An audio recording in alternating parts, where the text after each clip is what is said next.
dimanche, bon dimanche. Bon dimanche, je suis content de vous voir. Les précieuses âmes que Jésus a rachetées au prix de sa vie. Amen. Tu es précieux pour Jésus. Et si tu es précieux pour Jésus, tu es aussi précieux pour moi. Ah oui, ah oui, ah oui. Si Jésus peut te trouver précieux, moi aussi je te trouve précieux. Tu es précieux pour Jésus. Nous sommes précieux pour Jésus.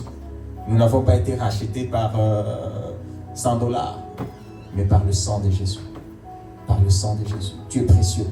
Et tu dois connaître ta valeur. Amen. Hein? Tu dois connaître ta valeur. Tu es précieux. Tu n'es pas un chrétien, ça marche comment? Je dis toujours, un chrétien, comment un chrétien marche? Un chrétien bombe le torse.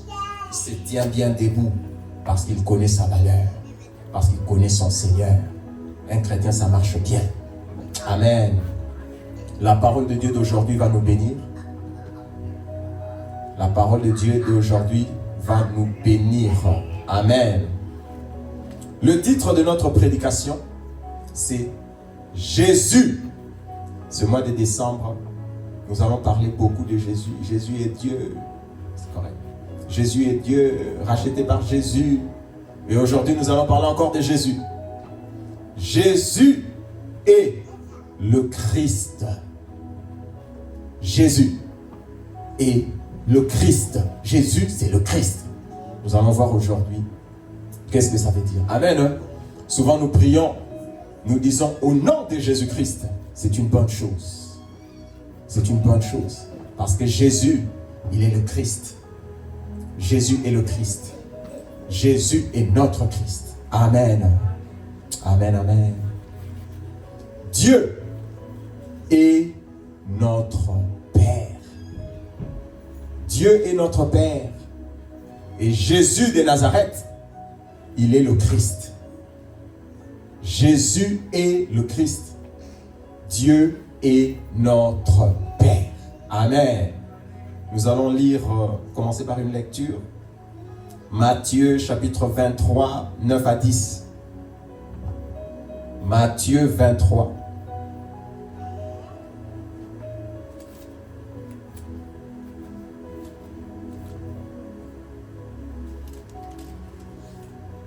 Matthieu chapitre 23, 9 à 10.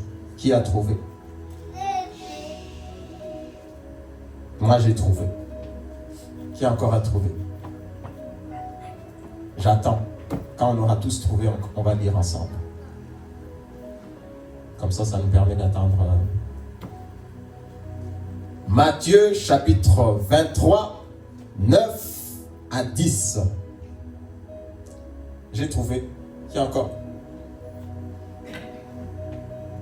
On peut lire Matthieu 23, 9 à 10. Je vais lire au nom de Jésus. Et n'appelez personne sur la terre votre Père, car un seul est votre Père, celui qui est dans les cieux. Ne vous faites pas appeler directeur, car un seul est votre directeur, le Christ. N'appelez personne sur la terre votre Père, parce qu'un seul est votre Père, le Père dans les cieux. Ne vous appelez pas non plus Seigneur, directeur, parce qu'un seul est notre Seigneur, Jésus, le Christ. Dieu est notre Père, c'est notre foi. Et Jésus est le Christ. Jésus est le Christ. Dieu est notre Père. Dans ce monde, il y a beaucoup de types de relations interpersonnelles. Il y a des relations, des amis. On a des amis. On a des collègues. On a des gens de famille. On a toutes sortes de relations. Mais une des relations les plus précieuses et les plus parfaites humaines, quelle est cette relation? La relation la plus parfaite humaine, c'est la relation de filiation. C'est la relation des parents-enfants. La relation des parents avec les enfants. C'est une relation parfaite. Dans cette relation des parents-enfants, normalement, il est censé ne jamais avoir de trahison. Un parent ne peut pas trahir ses enfants. Un père ne peut pas trahir son enfant. Et même la Bible, par rapport à cette relation des parents et enfants, qu'est-ce que la Bible dit? La Bible dit, honore tes parents, honore ton père et ta mère. C'est le premier commandement suivi d'une promesse. Afin que tu sois heureux et que tu vives longtemps sur la terre. Honore ton père et ta mère afin que tu vives longtemps et que tu sois heureux sur la terre. La personne la plus méchante du point de vue de Dieu, même des hommes, c'est qui? C'est un enfant qui n'honore pas son père, ses parents. Dieu a dit honore, c'est le premier. Il y a des commandements. Tu ne voleras pas, honore ton Dieu. Le premier commandement suivi d'une promesse, c'est quoi? C'est honore tes parents. C'est honore tes parents afin que tu sois heureux et que tu vives longtemps sur la terre. Il y a des chrétiens qui n'honorent même pas leurs parents. Mais tu es chrétien. Non. Non, non, non. Honore ton père et ta mère. Honore ton père. Ça, c'est juste une image. Dieu est notre père. Honore ton père. Honore ton Dieu. Il y a des gens qui n'honorent pas Dieu, qui pensent qu'on vient à l'église parce que nous, on n'a rien à faire. Parce que nous, on n'est pas intelligents. Les gens qui ne viennent pas à l'église sont les plus intelligents. Hein? C'est ça. Quand on vient à l'église, ce sont les bourriques. Les pauvres, les bourriques, les gens qui manquent l'argent, c'est eux qui partent à l'église. La Bible dit honore ton père et ta mère. La Bible dit honore ton Dieu. Tu n'honores pas Dieu. Tu veux être heureux. Pourquoi on vient le dimanche? Quel est le but du dimanche? C'est pour honorer Dieu. C'est pour reconnaître Dieu. Toi, tu respires, tu es protégé, tu n'honores pas Dieu. Tu vis, tu manges, tu pars, tu viens, tu penses que c'est juste comme ça, il n'y a pas quelqu'un qui conduit ta vie. Tu n'honores pas Dieu. Tu n'honores pas Dieu. Donc Dieu pour toi, c'est n'importe quoi. Ce sont les gens les moins intelligents, les pasteurs, les voleurs. Voilà, tu vois, les pasteurs, les voleurs, tous ces gens-là, les sœurs qui manquent à faire, les frères, c'est eux qui partent à l'église. C'est ça. Les gens qui manquent à faire, c'est eux qui partent à l'église. C'est ce que vous pensez? La Bible dit, honore ton père et ta mère. Si tu veux vivre longtemps, honore ton père et ta mère. Si tu veux avoir la vie éternelle, tu vas honorer Dieu. Tu dois honorer Dieu. Honore Dieu. Notre foi à joie éternelle. Dieu est notre Père. Dieu est notre Père. Dieu est notre Père. Et nous l'aimons. Et nous l'honorons. Et nous l'aimons. Et nous l'honorons. Amen. Je suivais hier un documentaire, juste hier je suivais un documentaire sur la médecine, les transplantations d'organes. Quand un enfant manque le rein, le foie, etc., etc. On a dit que les transplantations d'organes, là, si pour les adultes, entre adultes, parfois il faut attendre qu'on trouve quelqu'un qui va te donner son rein, etc., etc. Il faut attendre. Mais on a dit là où ça s'est fait le plus facilement, vous savez c'est où? Quand un parent a son enfant malade, le médecin même dit, parfois tu expliques aux parents, tu lui dis, tu sais, on va t'enlever ton rein, mais on va t'expliquer d'abord comment l'opération va se passer, quels sont les risques. Les parents ne veulent pas écouter. Moi, je vais sauver mon enfant. Toi, tu me dis des risques. Vous voyez comment les parents aiment leurs enfants? Ils ne veulent même pas, oh non, quand on va te couper, tu dis, moi, mon enfant est malade. Toi, tu me dis encore l'histoire des risques. Coupe, donne à l'enfant. C'est comme ça que les parents aiment leurs enfants. Et je réfléchissais, nous avons ici des parents. Si je touche à ton enfant, tu vas me griffer. Parce que ce sont tes enfants. Moi, si tu touches à mes enfants, je suis pasteur, mais je vais te griffer. Ce sont mes enfants. Touche pas aux enfants. Les parents aiment leurs enfants. Les parents aiment leurs enfants. Ils peuvent même donner la vie. Et je réfléchissais ce matin quand j'ai préparé cette prédication. Je veux vous dire, c'est pour un peu vous choquer un peu. J'aime pas choquer, c'est pas pour vous choquer, mais pour qu'on réfléchisse. Comment les enfants grandissent? Qu'est-ce que les enfants mangent pour grandir? Qu'est-ce que les enfants mangent? Ils mangent le foufou, le riz, les haricots, le pain? Non. Qu'est-ce que les enfants mangent? Qu'est-ce que tes enfants mangent? Ton enfant, il mange quoi? Tu vas me dire le lait, c'est ça qui fait grandir? Non. Les enfants mangent les parents. Les enfants, ils mangent les parents. Ah oui, je vais vous expliquer. Jésus a dit, mangez mon corps, buvez mon sang pour vivre. C'est ce que les parents font. Pour que mes enfants grandissent, Mes enfants mangent mon énergie. Mais qu'il pleuve, qu'il neige, je dois sortir, aller travailler. C'est ça qui amène le pain pour qu'ils mangent. Dans le pain là, il y a ma sueur, il y a mon énergie qui part. Ils me mangent. C'est comme ça qu'eux grandissent. Moi, j'ai m'affaibli. Moi, je deviens faible. Eux, ils grandissent. Ils me mangent. Ils me mangent. Tes enfants te mangent. En hiver, là, toi, tu sors toujours. Qu'est-ce qu'il y a dans ta tête? J'ai mes enfants. Je dois prendre. Toi-même, tu as la grippe. Avec ta grippe, tu passes. Tu trouves le pain. Tu ramènes. Tu donnes à tes enfants. Tes enfants, ils mangent. Ils mangent le pain. Dans le pain, là, avec les yeux spirituels, il y a ta force. Il y a ta santé. Il y a ta vie. Est-ce que vous comprenez? Dans le pain que les enfants mangent, il y a ta force, il y a ta vie, il y a ta santé. C'est comme ça que les enfants mangent et grandissent. Parce que les parents font beaucoup d'efforts. Les parents font beaucoup d'efforts. C'est pour ça que Dieu a dit, tu dois honorer tes parents. Toi, nous sommes devenus grands comme ça, comment? Comment? Les gens ont fait des efforts sur notre vie. Les gens ont fait des efforts pour que tu grandisses, pour que tu t'habilles, pour que tu es devenu grand, donc c'est fini, tu oublies. Et Dieu a dit non. C'est le premier commandement. Retenez bien, c'est le premier commandement, suivi d'une promesse. Et c'est la même chose pour Dieu. On vit par hasard. Tu vis, tu pars, tu prends même l'avion, tu voles, tu prends la voiture, tu prends l'autoroute, wow, tu fais des freins, tu dis que c'est toi le meilleur conducteur, tu pars, tu viens, Donc tu penses que Dieu, il n'a rien à voir dedans, hein? C'est toi. Tu n'honores pas Dieu. C'est nous les faibles, les gens qui connaissent rien, on n'est pas trop intelligents, c'est nous qui venons à l'église. Tu te trompes. Tu te trompes. On honore Dieu. On honore Dieu. On honore Dieu. J'insiste pour le dimanche. La seule journée où on doit venir honorer Dieu, c'est le dimanche. La seule journée où tu dois venir honorer Dieu, c'est le dimanche. Et non, on ne peut pas honorer Dieu. On ne peut pas honorer Dieu. Souffle de vie gratuit, santé gratuite, protection gratuite, tout gratuit. Tu ne peux pas honorer Dieu. Même venir, Seigneur, je suis dans ta maison, merci. Merci. Dans ça, tu ne peux pas. Tu ne peux pas. Tu es trop busy. Ok. Tu as le contrôle de souffle de vie. On honore Dieu. Amen. Hein? On honore Dieu.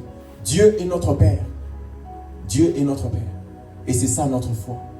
Aucune religion ici sur la terre n'appelle Dieu Père. Seulement Dieu. Non. Nous les chrétiens, nous appelons Dieu notre Père. Dieu est mon Père. Dieu est ton Père. Il y a des gens qui ont du mal à appeler Dieu Père. Moi, j'avais du mal. Moi, je prie toujours Père. J'avais du mal à dire Dieu Père. Comment ça, Dieu est Père? Pourquoi tu n'appelles pas Dieu Père? Regarde, examine-toi. C'est peut-être que tu n'es pas né de nouveau. C'est peut-être que tu n'es pas né de nouveau. Dieu n'est pas le Père de la chair. Dieu il est le Père de l'esprit. Dieu il est le Père de mon esprit. Dieu il est le Père de ton esprit. Dieu il est notre Père. Quand tu pries, Jésus a dit, dis notre Père. Nous prions notre Père. La foi des chrétiens, ce n'est pas seulement dire Dieu. Qui est Dieu? Dieu il est Dieu. Dieu il est Dieu. Dieu il est Dieu. Ce n'est pas ça la foi. La foi c'est croire, savoir que Dieu est ton Père. C'est ça la foi. Pas seulement Dieu. Tout le monde dit Dieu. Mais qui est Dieu pour toi? Dieu est mon Père. Mon Père personnel. Mon Père personnel. C'est ça notre foi. Dieu nous a engendrés. Dire Dieu Père, ça veut dire autrement dire quoi? Je suis un esprit. Tu m'as racheté. Quand je dis Père de gloire, je sais que je suis un... C'est mon esprit qui crie à Dieu. Toi, tu n'arrives pas à dire Père, pourquoi? Parce que pour toi, il n'y a que la chair. Tu n'arrives pas à voir Dieu comme ton Père. Parce que tu n'as pas été né de nouveau. Parce que tu n'es pas né de nouveau. C'est pour ça que pour dire Père de gloire, Père céleste, mon Père, tu trouves que, oh non, tu n'es pas né de nouveau. Tu n'es pas né de nouveau. Tu n'es pas né de nouveau. Un né de nouveau croit vraiment, il sait que Dieu, c'est mon Père. Dieu est notre Père. Et il n'y a aucune religion, je vous dis, checkez, je ne vais pas citer. Toutes les religions n'appellent pas Dieu Père. C'est le christianisme. C'est le christianisme où Jésus a dit, Dieu, il est maintenant en moi, à cause de moi. Dieu est votre Père. Dieu est notre Père. Amen. Dieu est notre Père. Je voudrais que nous puissions faire ces confessions des fois, 3 fois. Nous allons le répéter. Tu dois le répéter et le croire. Dieu est mon Père.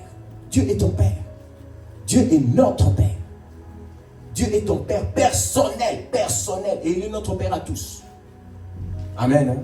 Je voudrais que nous puissions faire cette confession, vraiment avec foi. Nous allons répéter 3 fois. Dieu est mon Père. Amen. Hein? Nous répétons. Dieu est mon Père. Dieu est mon Père. Dieu est mon Père. Dieu est ton Père. Dieu est ton Père. Il est le Père de ton esprit. Il est le Père de ton esprit. Aucune religion, je vous dis. Aucune religion.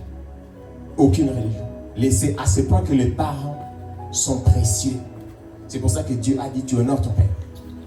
Nous avons cru en Jésus. Nous sommes sauvés parce que Jésus est mort. J'ai dit que Jésus est mort. Jésus a dit, mange mon sang, mon corps, bois mon sang, alors tu auras la vie. Jean chapitre 6. Jean chapitre 6. Amen. Donc Dieu est le Père de notre esprit. Dieu n'est pas le Père de la chair. Dieu est le Père de ton esprit. Dieu n'est pas le Père de notre chair. C'est ça notre conviction. C'est ça notre foi. C'est ça la parole. Les Juifs croyaient en Dieu. Ils croyaient en Dieu. Mais ils ne croyaient pas que Dieu était leur Père. Ils croyaient en Dieu. Toutes les religions croient en Dieu. Mais dans la loi de Moïse, l'Ancien Testament, on ne pouvait pas appeler Dieu Père. C'était un blasphème. Et c'est pour ça, un jour, qu'on voulait même tuer Jésus. Parce que Jésus avait dit que Dieu est son Père. Personne ne pouvait appeler Dieu Père. Le Père, leur Père à eux, c'est qui? Dans le judaïsme, leur Père à eux, c'est Abraham. Le mot Ab, Abba Père, Ab. Abraham veut dire Père. Abba, Abraham.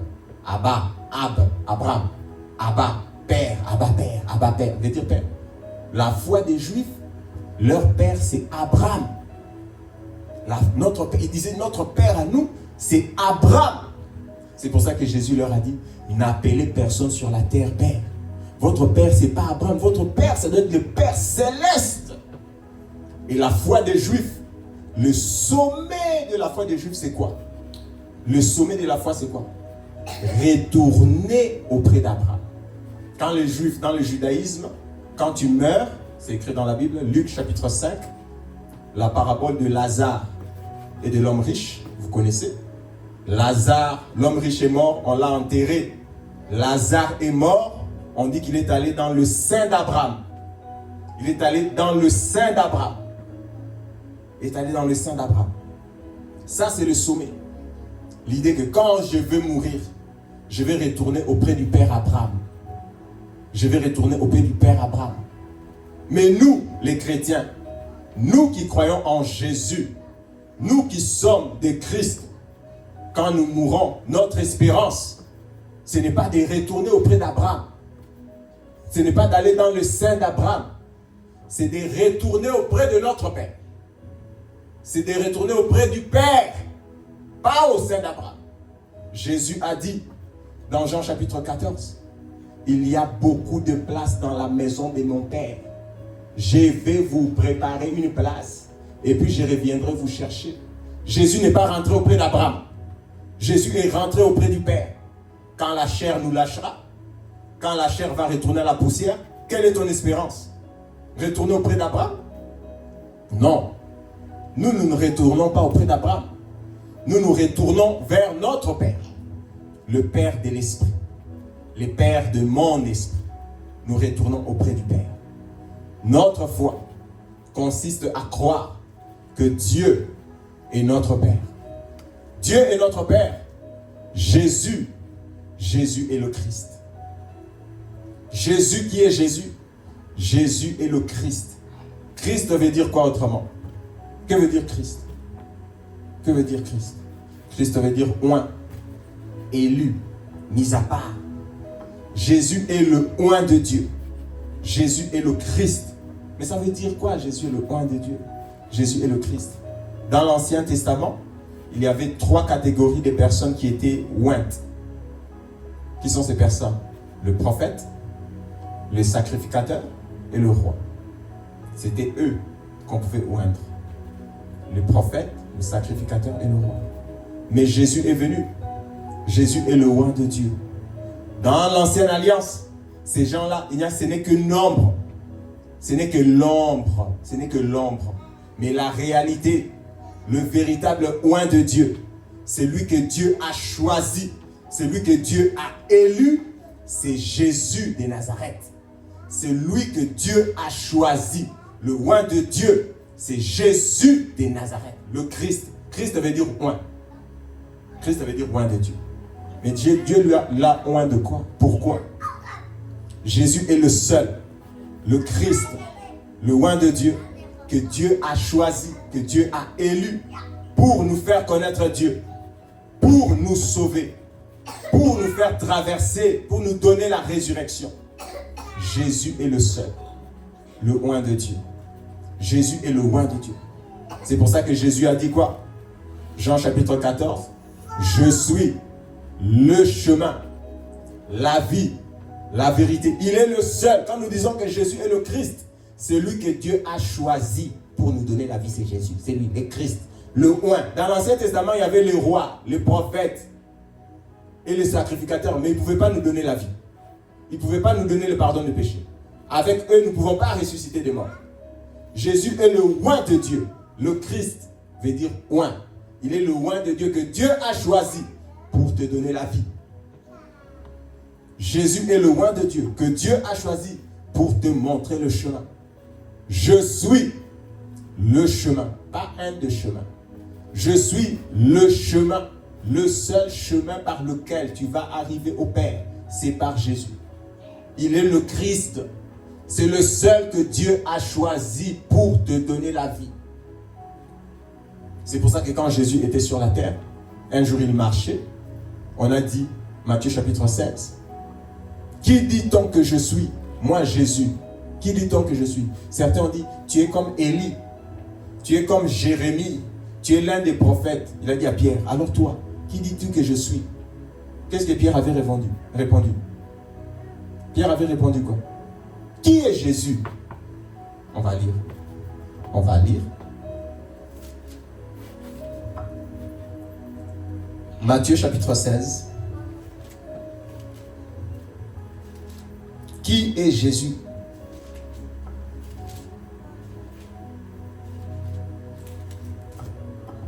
Matthieu chapitre 16.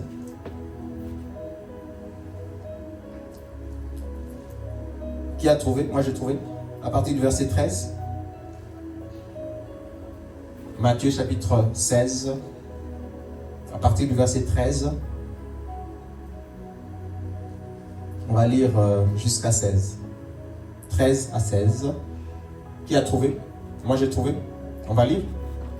Jésus étant arrivé dans les territoires de Césarée de Philippe, demanda à ses disciples, qui dit-on que je suis, moi, le Fils de l'homme? Ils répondirent, les uns disent que tu es Jean-Baptiste, les autres Élie, les autres Jérémie, ou l'un des prophètes. Et vous, mes disciples, leur dit-il, qui dites-vous que je suis? Simon-Pierre répondit, tu es qui? Le Christ, le Fils de Dieu, du Dieu vivant. Jésus reprenant la parole lui dit, tu es heureux Simon, fils de Jonas, car ce ne sont pas la chair et le sang qui t'ont révélé cela, mais c'est mon Père qui est dans les cieux. Qui est Jésus? Qui est Jésus? Jésus est le Christ. Christ veut dire encore, j'insiste, oint. Le seul que Dieu a choisi pour nous sauver. Quand on dit au nom de Jésus-Christ, ça veut dire que au nom de Jésus, le seul que Dieu a choisi pour sauver l'humanité. Au nom de Jésus, le seul que Dieu a choisi pour donner la vie éternelle. Au nom de Jésus-Christ, ça veut dire le seul que Dieu a choisi pour donner le pardon des péchés. Au nom de Jésus-Christ, ça veut dire Jésus là, le seul que Dieu a choisi pour me bénir. Le Christ, le oint de Dieu. Pas le Jésus de si c'est où. Non, le Christ. C'est lui là, lui qui est le chemin. Le seul chemin, le seul. Le Christ, c'est le seul. Le Christ, c'est le Christ, c'est le seul. Le Christ, c'est le seul que Dieu a choisi. Le véritable oint de Dieu. Amen.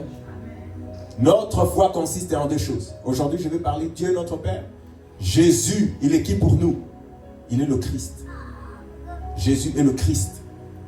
Le oint de Dieu. Le seul que Dieu a choisi pour ma vie. Le véritable oint de Dieu. Le véritable. En lui, toi et moi aussi, nous sommes oints de Dieu. Mais le oint de Dieu, c'est Jésus de Nazareth. C'est Jésus de Christ, le Christ.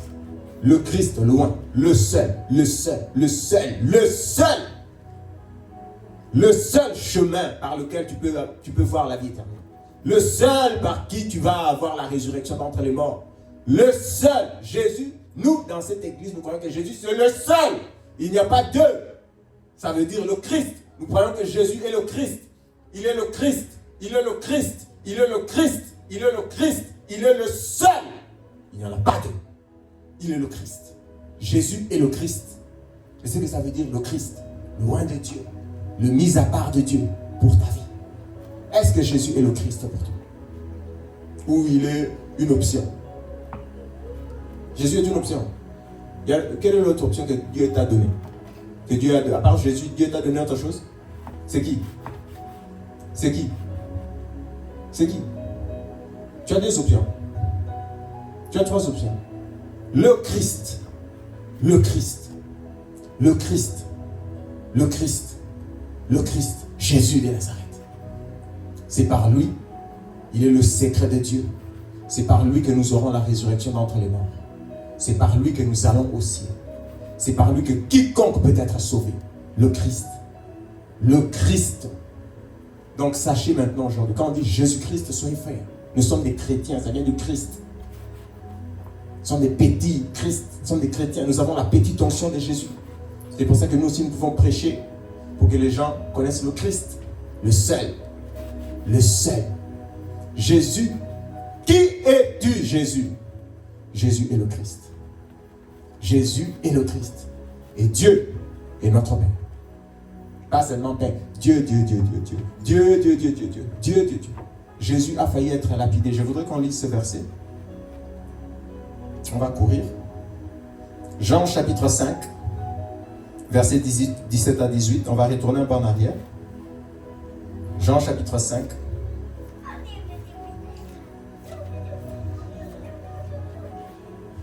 Jean chapitre 5, 17, 18. Qu'est-ce qui est écrit? Jean 5, 17, 18. Nous croyons, je crois, tu crois que Dieu est ton Père. C'est ce que nous croyons. C'est ce que je crois. Dieu, c'est même pas Dieu. Dieu, c'est mon Père. Dieu est mon Père. Et Jésus est mon Christ. Il est le Christ. Jean chapitre 5, verset 17 à 18. Mais Jésus leur répondit, mon Père agit jusqu'à présent, moi aussi j'agis. À cause de cela, les Juifs cherchaient encore plus à le faire mourir, non seulement parce qu'il violait le sabbat, mais parce qu'il appelait Dieu son propre Père, se faisant lui-même égal à Dieu. Sous la loi de Moïse, on ne peut pas appeler Dieu son propre Père. On a voulu lapider Jésus. Pas seulement il violait les sabbats, en plus de ça, il appelle Dieu son propre Père. Dieu, il dit, Dieu, un jeune homme de 30 ans qui peut se promener là, il dit, Dieu c'est mon Père. C'est un peu comme toi. Si tu pars là-bas, ils vont faire la même chose. Si tu pars là où on croit encore Moïse, tu dis que Dieu est mon Père. Ils vont dire, non, tu blasphèmes. Tu mérites vraiment un blasphème. Mais c'est notre foi. Dieu est notre Père. Dieu est notre Père. Jésus est le Christ. Quand nous prions, Je vais ouvrir une parenthèse avant de clôturer. Qui nous prions? Nous prions qui? Quand tu pries qui? Nous prions notre Père. Jésus a dit quand vous priez, priez Père. Nous prions notre Père qui est dans le ciel. Nous prions Dieu notre Père. Jésus prie le Père. Le Saint-Esprit prie le Père. Amen. Mais Jésus est une personne. Le Saint-Esprit aussi est une personne. Quand tu as une demande, je vais faire simple pour clôturer. Quand tu as une demande, Jésus a dit demander. Quand vous demandez au Père. Quand tu as une demande à faire, on fait ça au Père. La demande dans la prière, on la fait au Père. Quand tu pries, tu veux demander quelque chose. On demande au Père. On demande à Dieu le Père. Mais à Jésus aussi, tu peux parler. À Jésus aussi, tu peux parler. Seigneur Jésus, merci. Tu as versé ton sang pour moi. Tu es bon.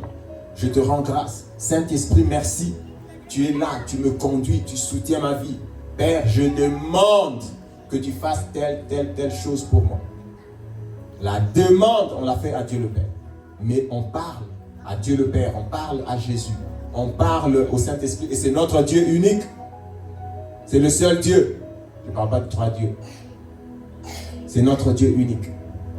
C'est notre Dieu unique. Le Saint-Esprit est en nous, par Jésus le Christ, celui par qui nous aurons la résurrection d'entre les morts.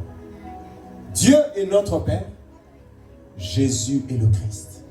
Et c'est notre foi. Tu dois être capable d'expliquer ça. Dieu est notre Père. Quand tu pries ton Père. Abba Père, ton Père. Tu dois être capable de prier ton Père, ton propre Père. Pas un Dieu qui est loin. Un Dieu qui est tellement loin à Dieu. Non. Dieu est ton Père. C'est celui qui prend soin de toi. C'est celui qui connaît le nombre des cheveux de ta tête. C'est celui qui te conduit par le Saint-Esprit. Dieu est notre Père. Et le Père aime les enfants. Le Père aime le Fils. Honore ton Père. Honore ton Dieu. Honore ton Père. Honore ton Dieu. Jésus est le Christ. Le chemin qui mène à Dieu. Qui mène au Père. Qui mène à Dieu. Qui mène au Père. Nous allons prier pour clôturer. Pour que notre foi soit ferme. Parce que quand nous avons lu dans Matthieu chapitre 16, si vous lisez plus bas, qu'est-ce que Jésus a dit? Tu es heureux, tu es Simon, et sur cette foi, sur ce roc, j'ai bâtirai mon église. Quel est le roc sur lequel l'église est bâtie? Le roc sur lequel l'église est bâtie, dans Matthieu chapitre 16 où nous étions, tu es heureux parce que c'est le Père qui t'a...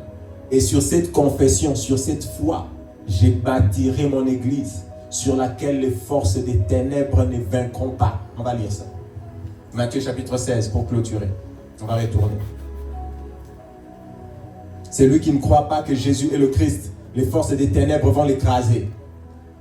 Matthieu chapitre 16.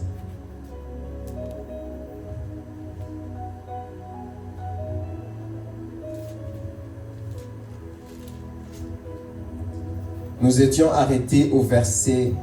On va commencer à partir du verset 16, où nous étions. Matthieu 16, 16. Qui a trouvé? Moi j'ai trouvé. Matthieu 16, 16.